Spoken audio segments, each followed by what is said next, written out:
قبل التاريخ يا الاهلي، ولكن حذاري من البدايات. يمشي اللاعب تشونغ سو بالراس والهدف الاول. قلت حذاري من البدايات، حذاري من البدايات. الكرات العرضيه يلدغ مره اخرى الاهلي بهذه الكرات، ومره اخرى نتذكر انه في النهائي العام الماضي النادي الكوري جون بوك سجل هدف تقريبا في نفس التوقيت على السد بنفس الطريقه تقريبا.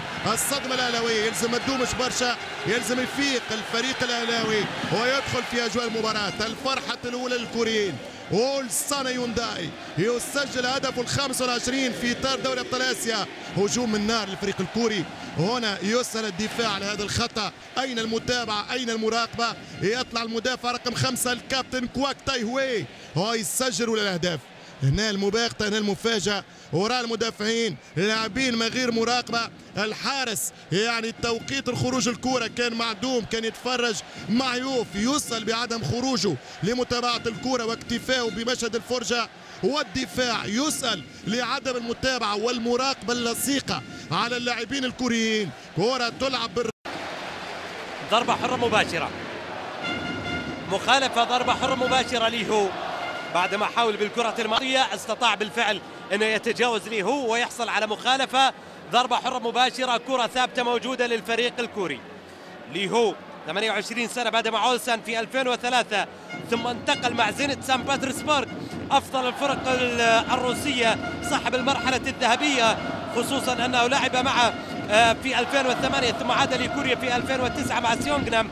في 2010 لعب إلى جانب العين الإماراتي، بالتالي يعرف بعض الشيء عن تقاليد كرة القدم الخليجية. هذه كرة الآن فيها مخالفة، ضربة حرة مباشرة لصالح الفريق الكوري منقولة إلى منطقة الجزاء.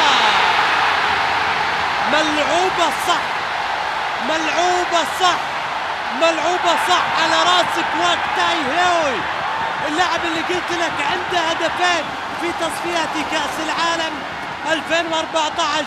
الكرة ملعوبة على راسه صح، وهنا الاعتراض وهنا الامتعاض من الجمهور الاهلاوي. في المقابل الفرحة الكبيرة لجماهير أولسان في تسجيل أولسان الهدف الأول في المباراة. هي اللعبة صح بالنسبة لأولسان، وبالتالي الهدف الأول بالفعل يأتي الآن عن طريق المدافع كواك تاي هوي الذي ينجح الآن في ورا من فيليز. يطاول كرة فيليز بالراس مرة أخرى خطيرة، والهدف الثاني هدف البطولة الرافعة. هدف ثاني الفريق الكوري، هدف ثاني ملعوب، هدف ثاني يتفرج فيه الدفاع الاهلاوي. وشوف الريبلاي بتاع الهدف الثاني تلخص لك الروح المعنويه والاداء التكتيكي والحضور الذهني للراقي اليوم الاهلاوي. خلاص البطوله لنادي كوريا أولسان. صعب جدا بما قدم من مستواه أن النادي الأهلي يعود في نهاية 10 من نوفمبر. ليس يأس ولم يتسلل أيضا أنا لنفسي الإحباط، ولكن هو واقع من وقائع من أشياء ملموسة. الشوط الثاني الأهلي لم يرد الفعل. الفريق الكوري أولسان يكرر ويركز ويعاود ويملل من اللعب هذه في الكرة العالية.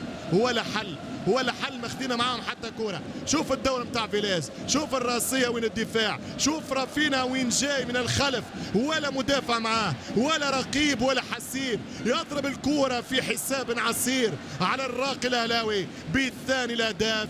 خلاص 2-0 رافينا البرازيلي. ليس جمهور الاهلي صامت، هجوم الاهلي، جمهور الاهلي لا يصمت لكن هجومه صامت، جمهوره صامت. رافينيا هدف ثاني،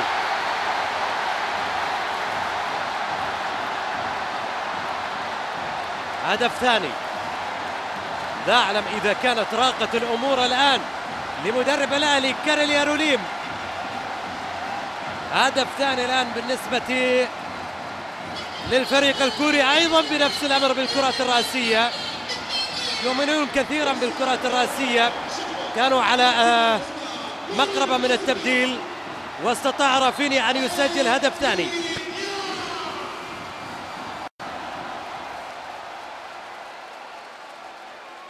كانوا على مقربة من التبديل إلى الزج بيلي جي سونغ، لكن رافينيا الآن ينجح في تسجيل الهدف الثاني من كرة رأسية. شوف الكرة مرة ثانية العرضية المنقولة إلى منطقة الجزاء أبدا، فاهمين كيف يلعبون وش يريدون وكيف يسجلون ومتى يصلون، كل هذا فاهمينه، كل هذا واعينا.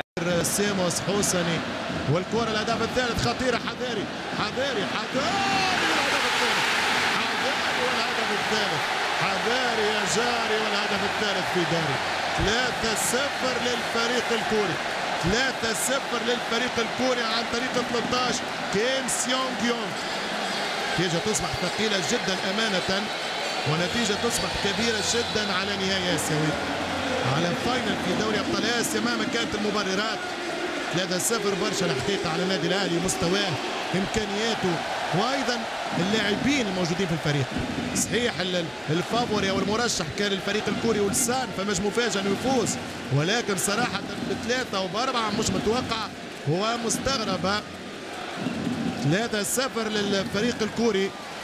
الكره الكوريه تصل اللقب العاشر في ابطال اسيا وهو رابع القرن. مهما أن يكون قد تسلل للجماهير أو لا، المهم لا يتسلل للاعبين. هذه كرة ملعوبة، الآن فليتسلل اليأس، الآن فليتسلل اليأس على اللاعبين وعلى الإعلاميين وعلى الجماهير وعلى الجميع. خلاص الآن، خلاص الآن البطولة كورية، الآن البطولة كورية. الهدف الثالث لأولسن، الهدف الثالث لأولسن. الحلم الكبير، الأمل الكبير كله تبخر الآن مع الهدف الثالث الذي يتمكن من تسجيله